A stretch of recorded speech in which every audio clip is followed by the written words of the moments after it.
guys, welcome back to my YouTube channel. This is Gerald's TV at syempre binabati ko po kayo ng isang mapagpalang araw sa inyong lahat. Saan mga sulok po kayo ng mundo naroon, anuman ang iyong ginagawa sa mga oras na ito. Kung dyan po ay umaga, tanghali, gabi, ay lagi nyo pong tatandaan, mag-iingat po kayo palagi. So ngayong araw mga kaibigan ay magbibigay lang po tayo ng isang maiksing reaksyon. At ito nga po ay patungkol dito kay Ate Roda at kay Rina, no? Na kung saan po mga kaibigan ay napaiyak or pinaiyak, no? Pinaiyak itong si Ate Roda ni Rina, no? Maging si Kalinga Prab ay naiyak din, no? Dito kay parang naiyak din itong si Kalinga Prab at ang ibang K-boys na nandoon. At yun nga, bakit nga ba sila umiyak at ano ba ang nagawa ni Rina? Bakit parang nasaktan ang lahat? Parang nagdamdam, no? Bakit umiyak si Ate Roda? So yan po ang ating aalamin. Siyempre kung bago ka pa lamang po dito sa ating channel ay huwag nyo pong kalimutang bisitahin ang channel ni Kalinga Prab, Kuya Bal Santos Matubang at siyempre kay Ate Edna Vlogs. Alright, ito na nga mga kaibigan at grabe ang nangyari at naging emotional nga itong si Ate Roda maging si Kalinga Prab at ang iba pang kasamang mga K-boys, no?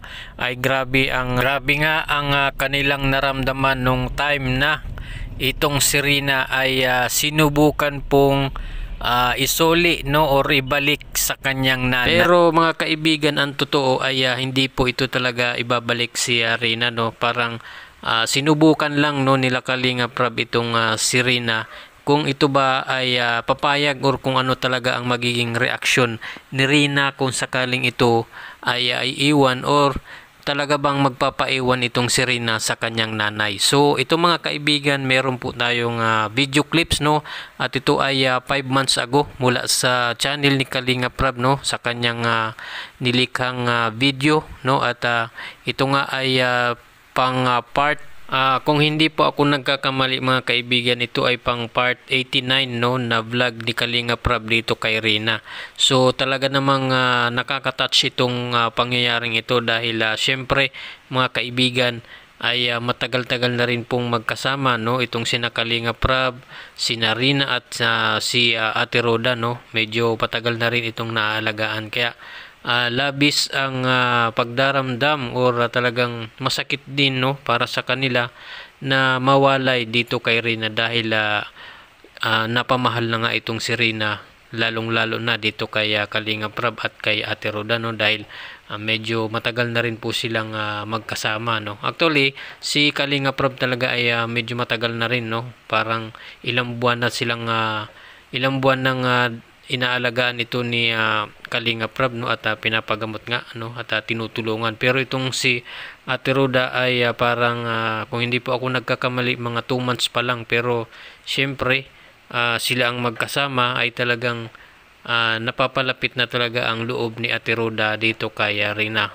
So ito mga kaibigan, panoorin po natin ang video clips, no. Ayaw magpaiwan dito.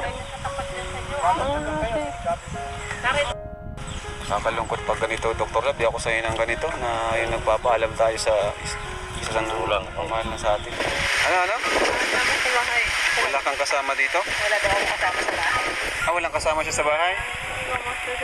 Sasamahan mo siya? Oo. Grabe.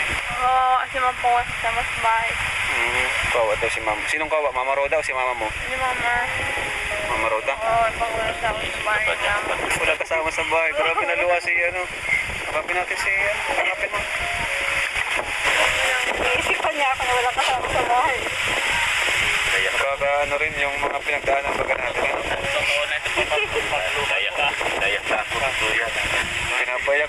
Pinapayak mo naman kami rin. Huwag mo papayakin.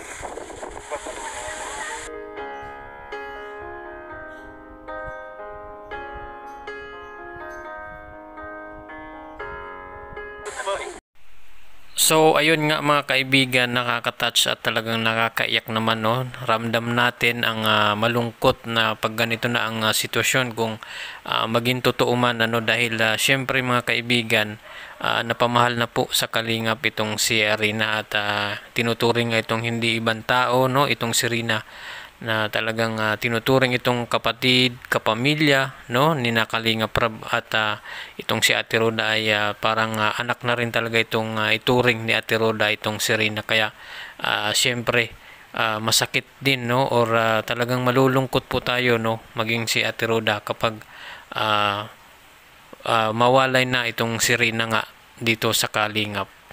So, yun nga mga kaibigan, hindi naman po yan natuloy, no, dahil nga po parang sinubukan lang, no, itong si Rina kung talagang magpapaiwan. So, hindi nga po, no, hindi po nagpaiwan si Rina dahil syempre gusto rin ni Rina na kasama din ang Mama Roda niya. At isa pa mga kaibigan, no, nakikita ko dito kay Rina na talagang napamahal na din kay Rina ang Kalingap, no, sina Kalingap Rab at ito nga si Ate Roda ay talagang tinuturing din ni Rina na kapamilya niya at talagang napapamahal na din kay Rina itong sina Ate Roda.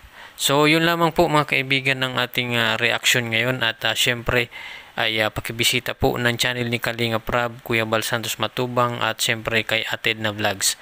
Hanggang dito na lang po mga kaibigan. Maraming salamat po sa inyong panonood. Huwag kalimutang mag-like at subscribe at pakihit na lang ng notification bell para updated ka sa ating mga bagong videos. Salamat po at God bless you all.